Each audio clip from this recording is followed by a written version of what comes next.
Hello friends, இன்றைக்கி வெள்ளிக்கிழமை, இன்றைக்கி வைகாசி 30. அதனால்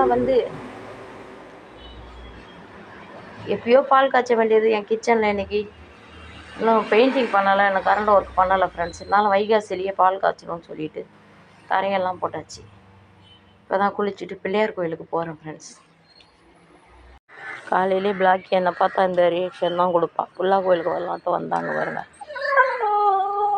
இதான் எங்களுக்குள்ளார டெய்லி நான் காலைல எழுந்துச்சி பார்க்குற முகம் இதான். அந்த மாதிரி இதுதான் எங்களோட டெய்லி ஃபஸ்ட்டு கம்யூனிகேஷன் இது தான். இவர் தான் எங்கள் கிழக்கு பார்த்த விநாயகர் பாருங்கள். எனக்கு முன்னாடி பிளாக்கி வந்துட்டாலா, எங்கே போனாலும் கூடாது. இந்த கோயில்காரர் பார்த்தாருன்னா கத்துவார். இவருங்க இது கூடாது. இதுவும் ஒரு சாமி தானே, கால பைரவி. நான் எங்கே போனாலும் வந்துடும். கோயில் இல்லை எது இல்லை, எங்கே போனாலும் வந்துடும். இந்த கோயில் இப்போ தான் புதுசாக கட்டினாங்க, ஒரு 3-4 வருஷத்துக்கு முன்னாடி. அது முன்னாடி கொஞ்சம் பள்ளமாக இருந்துச்சு. இந்த கோவில் ஏறக்குறைய 80 ஆண்டு காலமாக இருப்பதாக எங்கள் அம்மா சொல்லுவாங்க. இதோட யாகசாலை குண்டம் இவர் இது சூடம் விளக்கு ஏற்றுறதுக்கு ஒரு மேடைன்னு சொல்லுவாங்க, அக்னி மேடை, கலச மேடைன்னு சொல்லுவாங்க. இவர் தான் அந்த விநாயகர்.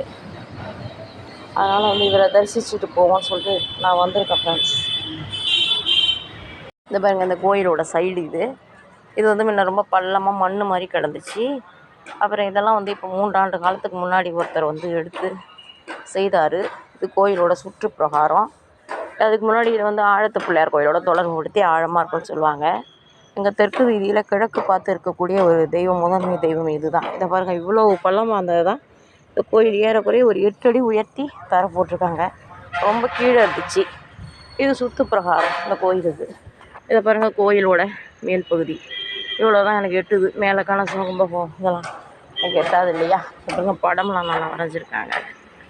அதனால் நான் ரொம்பவும் வேறு கோயிலுக்கு இப்போலாம் ஒரு 7 ஆண்டு காலமாகவே வந்துருந்தேன். இந்த அபிஷேக தண்ணி வர்ற பாதை புண்ணிய பாதைன்னு சொல்லுவாங்க. இது நந்தி வரைஞ்சிருக்காங்க. அதுவும் கோயிலோட மேல் பகுதியெல்லாம் தெரியுது. இது இதோட ஒரு பிளாக் பண்ணிட்டாங்க. விசேஷம்னா தான் இந்த பாதையை ஒருத்தர் இப்படியே போகிறதுக்கு திறப்பாங்க. இல்லாக்காட்டி நம்ம இப்படியே வந்துக்கலாம். இப்படியே விநாயகர் ஐயாவை தரிசிச்சுட்டு போய் தான் இன்றைக்கி நான் எங்கள் வீட்டு கிச்சனில் பால் காய்ச்ச போகிறேன் ஃப்ரெண்ட்ஸ்.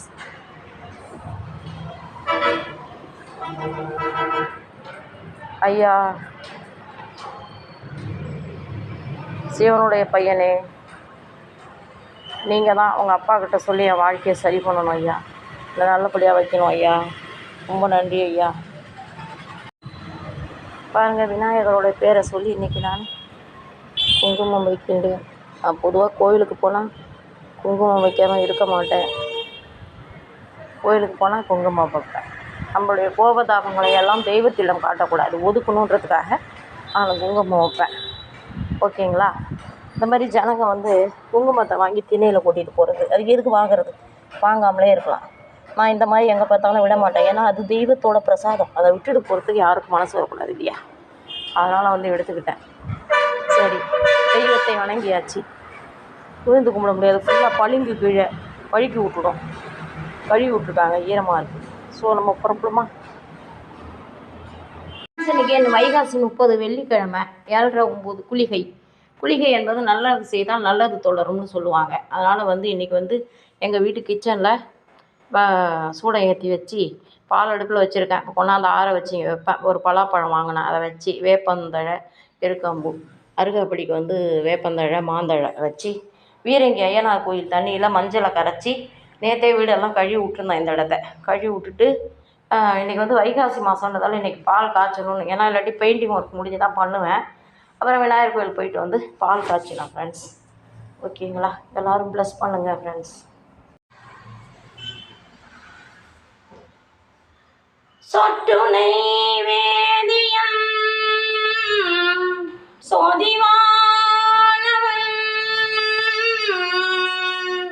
பொற்றுனை திருந்தடி பொருந்த கை தொழ கட்டுனை போட்டியோ கடலில் பாய்ச்சினும் கட்டுனையாவது நமச்சிவாயமே. கோதையார் பொற்கிண்ணத்து அடிசில் பொன்னா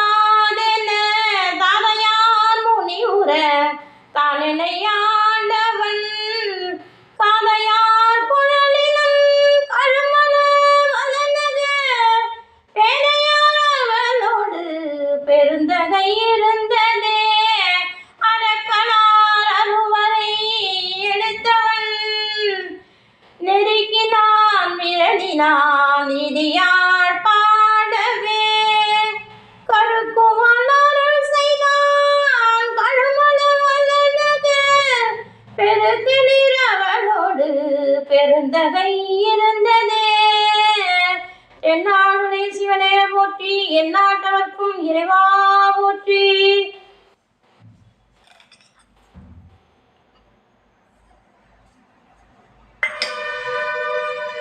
எல்லாரும் பிளஸ் பண்ணுங்க ஃப்ரெண்ட்ஸ்.